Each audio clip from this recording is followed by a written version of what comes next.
dans ce qu'on appelle dans une mondialisation où il y a l'interculturalité et que chacun a quelque chose à offrir à travers le développement du pouvoir d'agir de l'autre.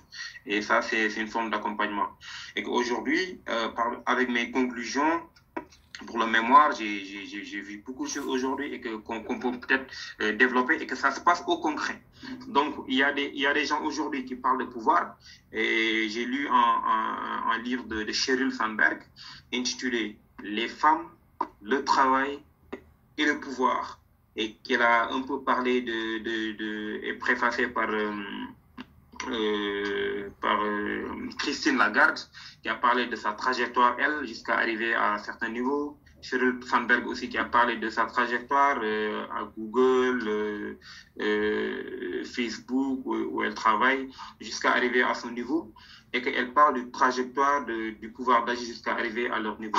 Mais aujourd'hui, il ne faut pas aussi laisser en rade ces femmes-là qui en ont besoin au concret, c'est-à-dire au quotidien, qui ne parlent pas de féminisme, qui ne parlent pas d'autre chose, mais ce sont des femmes qui ont besoin de développer le pouvoir d'agir, qui ont besoin d'un accompagnement à l'intégration sociale, qui ont besoin d'un accompagnement au développement du pouvoir d'agir quand ça se passe au concret, parce que tout simplement, ce développement du pouvoir d'agir, ça leur permet, bien évidemment, de soutenir leur mari, de soutenir leurs enfants à la scolarité et à l'éducation, voilà. Je pense que peut-être que je peux pas tout dire par rapport à ça, mais c'est juste pour dire que c'était une sacrée expérience que j'ai vécue et que moi-même j'avais besoin de développer mon pouvoir d'agir parce que comme je l'ai dit, c'était ma première fois en France. Donc, où il y avait les défis de l'intégration, de la culture, de beaucoup de choses. Mais puisque ici au Sénégal, bon, nous, on a le français comme langue officielle, donc déjà, ça, ce n'est pas un blocage. Et qu'il me fallait, en un laps de temps, m'intégrer, comprendre ce qui se passe et aller chercher, voilà, développer mon propre pouvoir d'agir pour pouvoir comprendre comment ça se passe au quotidien. Et dans le cadre du stage, accompagner ces femmes-là que j'ai rencontrées, avec qui j'échangeais beaucoup, et avec des conseils et tout ça. Maintenant, à travers ce stage, ça m'a permis de voir comment ça se passe au niveau des organisations communautaires.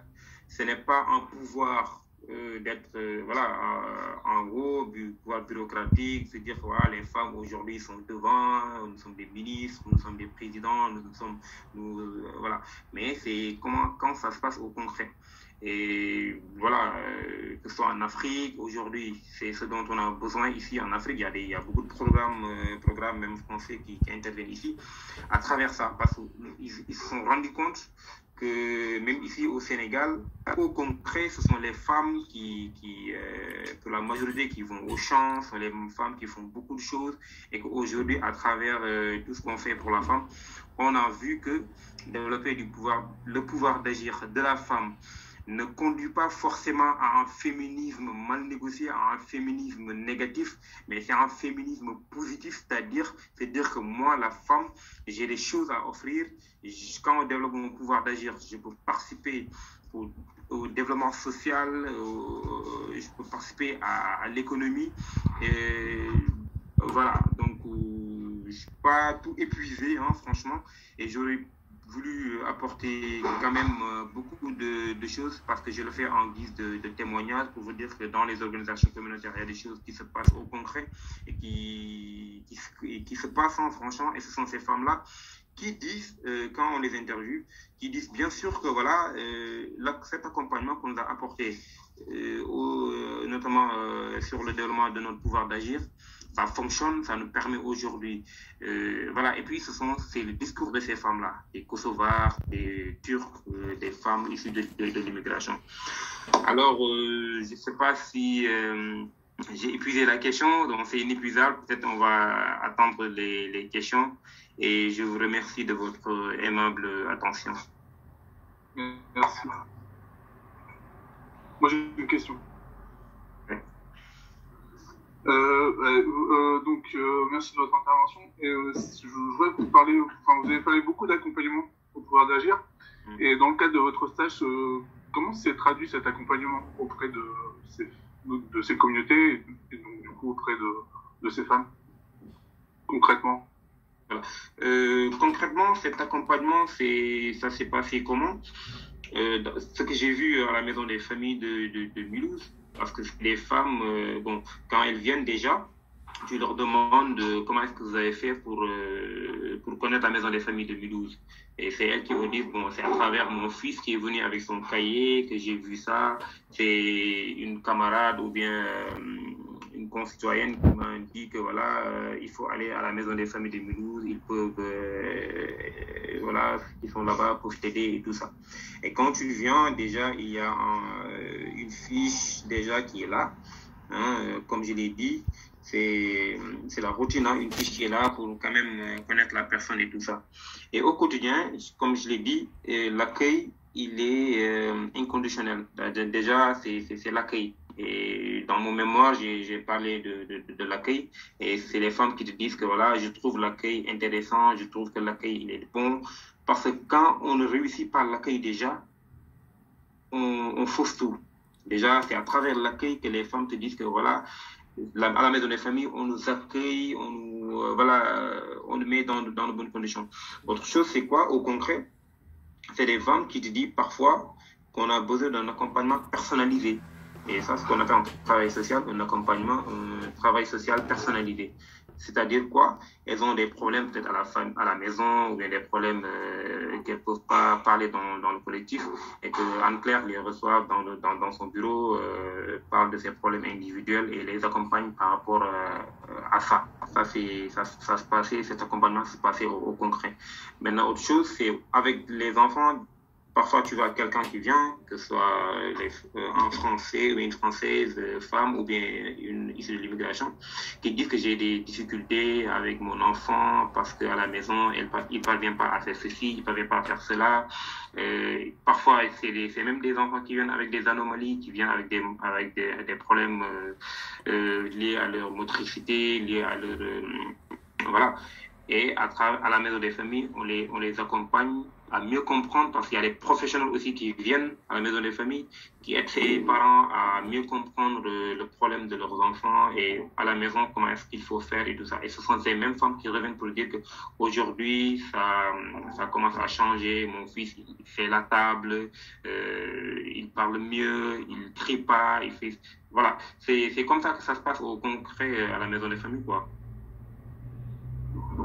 Okay, d'accord. Moi, j'ai peut-être une autre question, du coup, Adama. À un moment donné, donc tu t'expliques que... Excuse-moi, je te tutoie. Bon, tu expliques que le travail aussi à la Maison des Femmes consiste à accompagner les femmes à trouver en elles leur pouvoir d'agir, à reprendre le pouvoir sur leurs capacités éventuellement. Mais par contre, j'ai l'impression que c'est très tourné quand même sur comment elles peuvent mieux contribuer à élever leurs enfants, à donner une bonne éducation à leurs enfants, à soutenir leur mari, à être utile à la société. Mais du coup, j'ai l'impression que ce pouvoir, il sert surtout à être utile auprès des autres, mais est-ce que ça leur sert vraiment à elles-mêmes, à l'émancipation, à...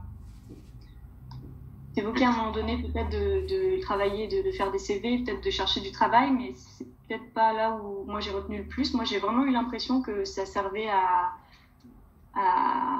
qu'elles trouvent leur place vraiment au sein de leur famille. Après, c'est la maison de famille, hein, ça s'explique peut-être, mais... Voilà, je trouve...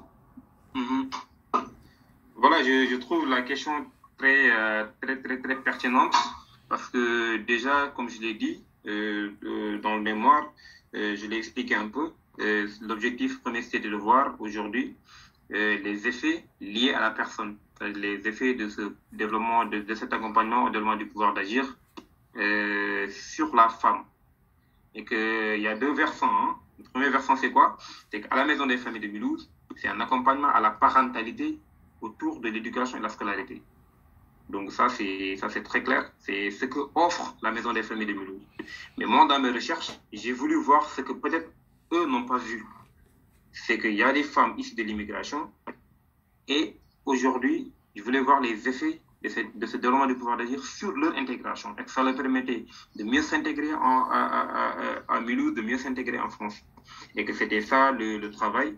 Et qu'à travers les échanges et tout ça, à travers le parcours, surtout parcours migratoire, quand elles t'expliquent leur parcours migratoire jusqu'à aujourd'hui, elles te disent carrément qu'à la Maison des familles de Mulhouse, on nous accompagne à la parentalité autour de l'éducation et la scolarité, mais à titre individuel, ça nous a permis de mieux nous intégrer en France de manière personnelle. Maintenant, peut-être que c'est un accompagnement continu, à travers plus qu'on avance, et que j'ai vu une femme recevoir qui te dit qu'aujourd'hui, lorsque je suis venu, je ne parlais pas français, et qu'aujourd'hui, non seulement elle parle bien français, elle a repris ses études, elle a